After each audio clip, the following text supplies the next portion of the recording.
మీ business గురించి మా ఛానల్లో ప్రమోట్ చేయించుకోవాలనుకుంటున్నారా? Contact us 8247743841. If you want to promote your shop business in a channel, you can call me to above number.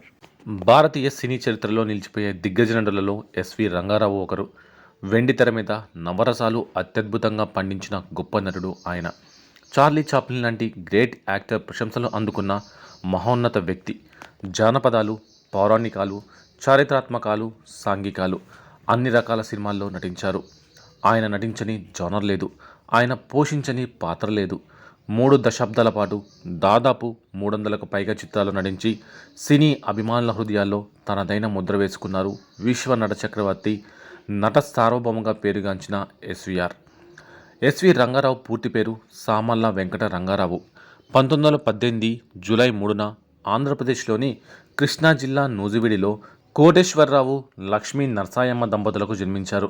ఈయనకు 4 అన్నదమ్ములు, 8 మంది అక్కా చెల్లెళ్ళు. రంగారావు మద్రాసు, ఏలూరు, విశాఖపట్నంలో చదువుకున్నారు. సైన్స్లో బ్యాచిలర్ డిగ్రీ పూర్తి చేశారు. 12 ఏళ్ల వయసులోనే రంగస్థల నటనపై ఆసక్తిని కనపరుచుకున్న ఆయన చదువుకునే రోజుల్లోనే నాటకాల్లో పాల్గొనేవారు. చదువు పూర్తయిన తర్వాత ఫైర్ ఆఫీసర్గా కొద్ది రోజులు ఉద్యోగం చేశారు రంగారావు.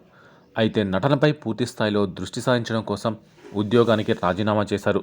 1946లో వచ్చిన వరుదిని అనే చిత్రం ద్వారా తెరంగేట్రం చేశారు. ఎస్వీఆర్ రావు అనే స్క్రీన్ నేమ్తో పరిచయం అయ్యారు. ఎస్వీఆర్ బంధువైన బివి రామానందన్ దర్శకత్వం వహించిన ఈ చిత్రంలో ప్రవరాఖ్యుడి పాత్ర పోషించారు. ఇందుకు గాను ₹750 పారితోషికంగా అందుకున్నారు. వరుదిని ఫ్లాప్ కావడంతో రంగారావుకు సినిమా అవకాశాలు రాలేదు. దీంతో మద్రాసు ప్రెసిడెన్సీని విడిచిపెట్టి జంషెడ్పూర్ వెళ్ళి అక్కడ టాటా స్టీల్ కంపెనీలో బడ్జెట్ అసిస్టెంట్గా ఉద్యోగంలో చేరారు. 2 ఏళ్ల పాటు జాబ్ చేసి 1947 డిసెంబర్ 27న తన మేనమామ బడేటి వెంకట్రామయ్య కూతురు లీలావతిని పెళ్లి చేసుకున్నారు. మళ్ళీ సినిమా ఆఫర్ రావడంతో అక్కడి నుండి వచ్చేసి నటనపైన దృష్టి పెట్టారు. ఎస్వి రంగారావుకి పల్లెటూరి పిల్ల చిత్రంతో ప్రతినాయకుడిగా నటించే ఛాన్స్ వచ్చింది. అయితే అదే సమయంలో ఆయన తండ్రి చనిపోవడంతో ఆ అవకాశం చేజారిపోయింది. తండ్రి అంత్యక్రియలు పూర్తి చేసుకుని మద్రాసు వెళ్ళేసరికి అప్పటికే ఆలస్యమైందని ఆ పాత్రను ఏవి సుబ్బారావుకు ఇచ్చారు దర్శకుడు బిఏ సుబ్బారావు. అయితే అంత దూరం నుంచి తనను నమ్ముకొని ఉద్యోగం వదిలేసి మరీ వచ్చాడని బాధపడి ఆ సినిమాలో అంజలీదేవి తండ్రి పాత్రలో నటించే అవకాశం ఇచ్చారు. మన దేశం, తిరుగుబాటు వంటి సినిమాల్లో చిన్న పాత్రలో నటించిన తర్వాత షావుకారు చిత్రం ఎస్వీఆర్కు నటుడిగా మంచి గుర్తింపు తెచ్చిపెట్టింది. 1951లో పాతాళ భైరవిలో ఆయన పోషించిన నేపాల మాంత్రికుడి పాత్ర కెరియర్ను మలుపు తిప్పింది. రాజు పేద, మాయాబజార్, నర్తనశాల, మిస్సమ్మ, భక్త ప్రహ్లాద, బందిపోడు దొంగలు, నమ్మిన బంటు, పండంటి కాపురం వంటి ఎన్నో చిత్రాల్లో తన వైవిధ్యమైన నటనతో మన్ననలు పొందారు. దాదాపు 3 దశాబ్దాల పాటు తెలుగు, తమిళ, కన్నడ, మలయాళ, హిందీ భాషల్లో 300 చిత్రాలకు పైగా నటించారు. యముడు, దుర్యోధనుడు, రావణుడు, హిరణ్యకశ్యపుడు, గడోత్కచుడు, కంసుడు, కీచకుడు, నరకాసురుడు, బాణాసురుడు, బలరాముడు, హరిశ్చంద్రుడు, తాండ్ర పాపారాయుడు ఇలా అనేక పౌరాణిక, జానపద పాత్రలను సమర్థవంతంగా పోషించారు రంగారావు. నర్తనశాలలో రంగారావు నటనకు భారత రాష్ట్రపతి పురస్కారంతో పాటు ఇండోనేషియా ఫిల్మ్ ఫెస్టివల్ బహుమతి కూడా లభించింది. జకర్తా ఆఫ్రో ఏషియన్ ఫిల్మ్ ఫెస్టివల్లో ఉత్తమ నటుడి అవార్డును అందుకున్నాడు. ఈ గౌరవాన్ని పొందిన ఏకైక భారతీయ నటుడు ఎస్వీఆర్. ప్రముఖ నటుడు చార్లీ చాప్లిన్ బంగారు పాప సినిమాలో ఎస్వి రంగారావు నటనకు ఫిదా అయ్యారు. ఎస్వీఆర్ పొరపాటున మన దేశంలో పుట్టాడు, కానీ మరే దేశంలోనైనా పుట్టి ఉంటే ప్రపంచపు నటులలోనే మేటి అనిపించుకునేవాడని సీనియర్ నటుడు గుమ్మడి ఓ సందర్భంలో అన్నారు. దక్షిణ భారత చలనచిత్రంలో స్టార్ స్టేటస్ను అనుభవించిన మొట్టమొదటి క్యారెక్టర్ ఆర్టిస్ట్ ఎస్వి రంగారావు. ఆయన డైరెక్టర్గా బాంధవ్యాలు లాంటి కొన్ని సినిమాలకు దర్శకత్వం వహించారు. నిర్మాతగా నాది ఆడజన్మే వంటి చిత్రాలను నిర్మించారు. సినీ ప్రేక్షకులు, అభిమానులు ఎస్వి రంగారావుని విశ్వ నట చక్రవర్తి, నట సార్వభౌమ, నటసింహ వంటి బిరుదులతో గౌరవించుకుంటారు. రంగారావు 56 ఏళ్ల వయసులో 1974 జూలై 18న మద్రాసులో గుండెపోటుతో మరణించారు. నటుడిగా ఆయన చివరి చిత్రం యశోదకృష్ణ. లెజెండరీ నటుడు ఎస్వి రంగారావు ఇప్పటి వరకు ఎలాంటి పద్మ అవార్డులు అందుకోలేదు. ఆంధ్రప్రదేశ్ ప్రభుత్వం ఆయన జ్ఞాపకార్థం బెస్ట్ క్యారెక్టర్ ఆర్టిస్ట్ అవార్డును నెలకొల్పింది. సహాయ పాత్రలో ఉత్తమ నటన కనబరిచిన నటులకు ఎస్వీఆర్ అవార్డును ప్రదానం చేస్తారు.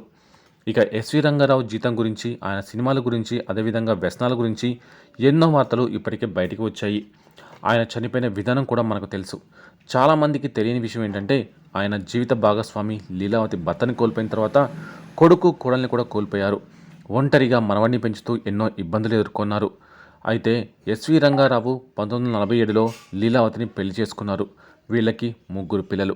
అందులో ఒక కొడుకు, 2 కూతుళ్ళు ఉన్నారు. రంగారావు బతికినున్నన్ని రోజులు బాగానే సంపాదించారు. పెద్ద ఆర్టిస్టుల కంటే కూడా 4 రెట్లు ఎక్కువ రెమ్యునరేషన్ తీసుకొని బాగా సంపాదించుకున్నారు. కూర్చొని తింటే కొండలైనా కరిగిపోతాయి. 1974లో అయినా గుండెపోటుతో మరణించారు. ఇక అప్పుడు కష్టాలు మొదలయ్యాయి. ఎస్వి రంగారావు తన కొడుకుకి మాత్రమే పెళ్లి చేశారు. ఆయన చనిపోయిన తర్వాత వాళ్ళ జీవితం ఎన్నో కష్టాలతో నిండిపోయింది. ఆయన వారసులు ఎవరూ నటనలోకి రాలేదు. ఎవరూ ఉద్యోగం కూడా చేయలేదు. రంగారావుతోనే సంపాదన ఆగిపోయింది. 1988లో ఎస్వి రంగారావు కోడలు ఒక ప్రమాదంలో కన్నుమూశారు. సరిగ్గా ఏడాదికి ఎస్వి రంగారావు చనిపోయారు. అదే డేట్ తర్వాత సంవత్సరం రంగారావు కొడుకు కూడా కన్నుమూశారు. తండ్రి చనిపోయిన అదే రోజు అదేవిధంగా గుండెపోటుతో కన్నుమూశారు.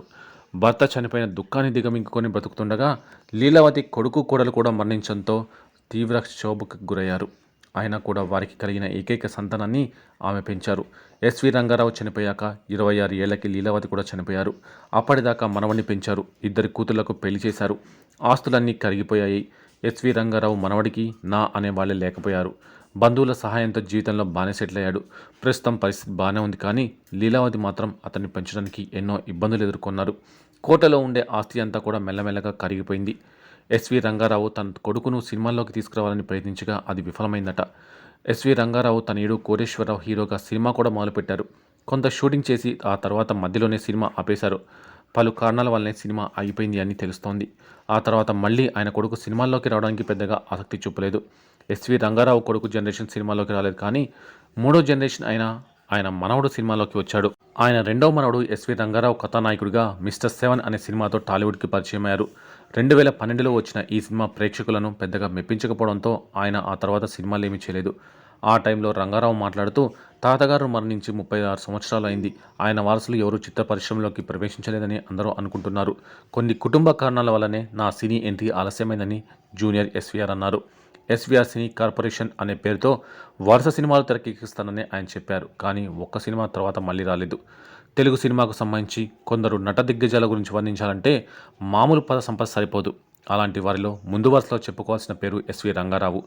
విలన్గా, హీరోగా, క్యారెక్టర్ ఆర్టిస్ట్గా ఈయన ధరించని పాత్ర లేదంటే అతిశయోక్తి కాదు. మాయాబజార్, పాతాళ భైరవి, పాండవ వనవాసం, భక్త ప్రహ్లాద, నర్తనశాల, తాత మనవడు, పన్నండి కాపురం, ఒకటా రెండా చెప్పుకుంటూ పోతే లెక్కలేనన్ని ఉదాహరణలు ఉన్నాయి.